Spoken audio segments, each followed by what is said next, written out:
إن الحمد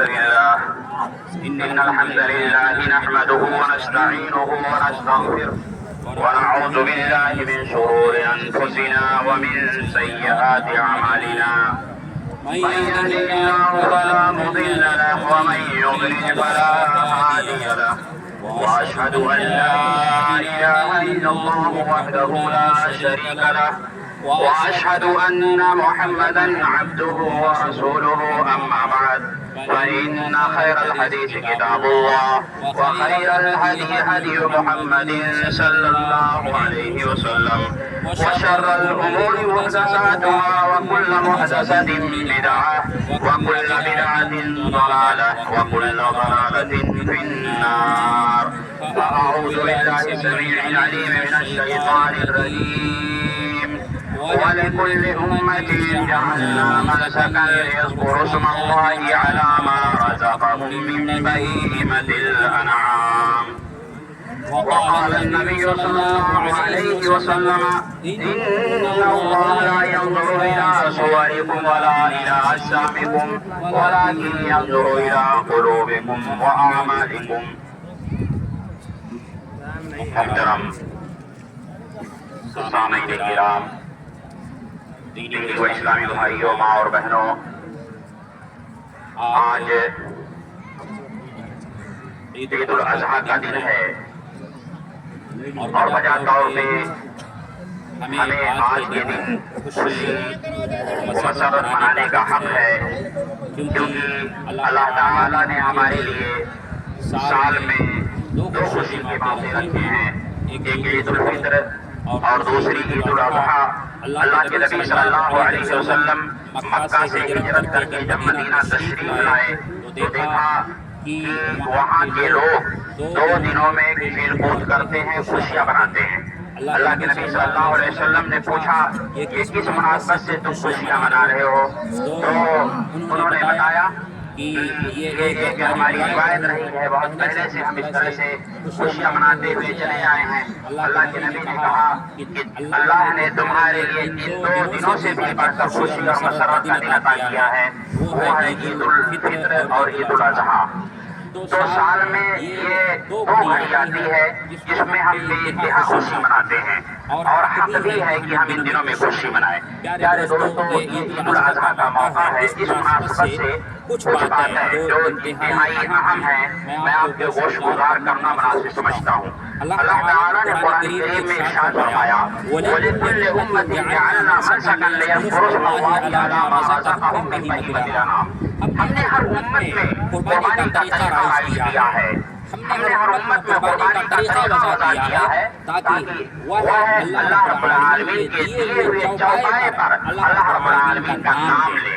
پیارے دوستو، اس آیت کریمہ میں یہ بتایا گیا کہ یہ جو قربانی کا طریقہ ہے ہر امت میں یہ طریقہ پایا گیا ہے. امت محمدیہ میں بھی یہ طریقہ پایا جاتا ہے، اور سب سے بہتر طریقہ یہ ہے کہ عید الاضحیٰ کے موقع سے ہم کوئی موٹا فرما جانور پورے اخلاص کے ساتھ اللہ رب العالمین کی بارگاہ میں پیش کرائیں جو اللہ رب العالمین کے یہاں مقبول ہو. پیارے دوستو، یہ قربانی سنت ہے. کسی نے پوچھا تھا ماں هذه الأضاحي یا رسول اللہ، اللہ کے رسول صلی اللہ علیہ وسلم یہ قربانیاں کیا ہیں؟ اللہ کے نبی نے فرمایا یا سنت ابیکم ابراہیم، یہ تمہارے باپ حضرت ابراہیم علیہ السلام کی سنت ہے. پیارے دوستو، اس دھرتی کے اوپر بہت سی شخصیتیں ایسی گزری ہیں جو ہمارے لیے قابل نمونہ ہیں، اور جناب محمد رسول اللہ صلی اللہ علیہ وسلم ہمارے لیے سب سے بڑے قابل تقلید نمونہ ہیں. اللہ کے نبی صلی اللہ علیہ وسلم کے بارے میں جہاں یہ کہا گیا لَقَدْ كَانَ لَكُمْ فِي رَسُولِ اللَّهِ أُسْوَةٌ حَسَنَةٌ کہ تمہارے لیے اللہ کے رسول صلی اللہ علیہ وسلم کی زندگی میں اسوہ حسنہ ہے. وہیں پر قرآن کریم میں یہ کہا گیا قَدْ كَانَتْ لَكُمْ أُسْوَةٌ حَسَنَةٌ فِي إِبْرَاهِيمَ کہ تمہارے لیے حضرت ابراہیم علیہ السلام کی زندگی میں اسوہ حسنہ ہے. اور کیوں نہ ہو جن کی پوری زندگی آزمائشوں سے تعبیر ہے، پیدائش سے لے کر کے موت تک کوئی ایسی इंसानियत आप बतला दें कि जिसकी सारी जिंदगी आज़माइशों से घिरी हुई हो और इम्तिहान देता चला आया हो और बड़ी बड़ी कुर्बानियां दी हो। हज़रत इब्राहीम अलैहिस्सलाम ने अपनी जिंदगी में बड़ी कुर्बानियां दी हैं, अपने घर को छोड़ा, अपने वतन को छोड़ा, अपने बाप को छोड़ा और इराक से शाम की तरफ हिजरत फरमाई। और इसी तौर पे दौराने सफर आपकी बीवी हजरत सारा पर वहशियाना हमला भी हुआ। इसी तरह से बुढ़ापे की उम्र को पहुंच गए। हजरत इब्राहीम अलैहिस्सलाम के पास कोई औलाद नहीं है। अल्लाह के जनाब में दुआ करते हैं, अपने दोनों हाथों को उठाते हैं, रब्बे हबली मिनस सालिहीन, ऐ मेरे रब तू मुझे सालिह औलाद अता फरमा दे। दुआ की फरमाई तो सालिहीन की। आज हम आपकी दुआएं करते हैं, बहुत सारी दुआएं मांगते हैं, अल्लाह मालदार कर दे, अल्लाह हमारी मुसीबत को दूर कर दे, अल्लाह हमें सेहत और तंदुरुस्ती दे, लेकिन कभी औलाद की सालिहियत की दुआ नहीं मांगी। यही वजह है हमारी औलाद के अंदर निगाह है, हमारी औलाद नाफरमान है, हमारी औलाद बागी है, हमारी औलाद हमारी कहा नहीं मानती, अपने माँ बाप की खिदमत नहीं करती है। हज़रत इब्राहीम अलैहिस्सलाम जिनकी उम्र 80 से तजावुज़ कर गई है, कोई औलाद नहीं है, दुआ मांगते हैं अल्लाह रब्बुल आलमीन से, रब्बे हबली मिनस सालिहीन, तो मुझे सालिह औलाद फरमा दे। और एक बात जान ले, दिल से जो आह निकलती है असर रखती है, दिल से जो आह निकलती है असर रखती है, पर नहीं लाबते परवाज़ मगर रखती है।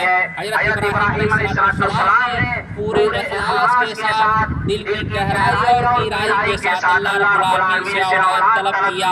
अल्लाह रब्बुल आलमीन ने उनकी दुआ को सुना और बाकायदा खुशखबरी सुनाई गई, बशरनाहु बिग़ुलामिन हलीम। अल्लाह ने कहा कि हमने इब्राहीम को एक हलीम मिजाज लड़की की बशारत सुनाई। हज़रत इस्माईल अलैहिस्सलाम भी हाजरा के बतन से पैदा होते हैं। वाक़या लंबा है, इस मुख्तसर घड़ी में बताया नहीं जा सकता। बहरहाल इतना जान लें कि जब हज़रत इस्माईल अलैहिस्सलाम पैदा हो गए और वो बुढ़ापे की उम्र में, जब इंसान बुढ़ापे की उम्र पहुंच गया हो और उसकी उम्र बहुत ज्यादा हो चुकी हो और ऐसे वक्त में जबकि उसे लाठी का सहारा चाहिए, ऐसे वक्त में जबकि उसे सहारा देने वाला कोई होना चाहिए, ऐसे वक्त में जब हज़रत इस्माईल अलैहिस्सलाम दौड़ धूप के काबिल होते हैं, कुरान करीम के अल्फाज हैं, बलम्मा बलगा मअहु सअय क़ाल या बुनय्या इन्नी अरा फ़िल मनामि अन्नी अज़बहुका फ़ंज़ुर माज़ा तरा।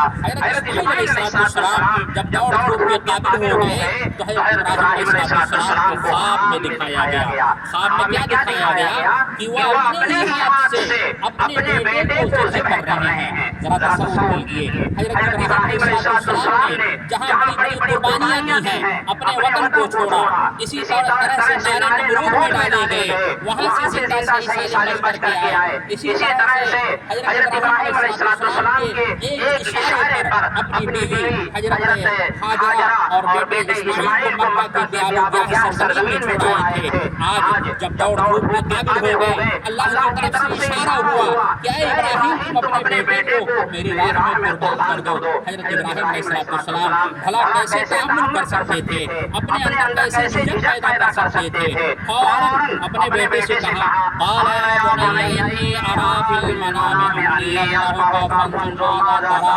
अपने बेटे से मशवरा लिया, कहा बेटे मैंने ख्वाब में देखा है, मैं तुझे ज़िब्ह कर रहा हूँ, बता तेरी क्या राय है। जिस औलाद की सालिहियत की दुआ हज़रत इब्राहीम अलैहिस्सलाम ने की, भला वो कैसे पसो पेश कर सकता था। हज़रत इस्माईल अलैहिस्सलाम के सामने जब एक बूढ़े बाप ने ये बात रखी कि अल्लाह का हुक्म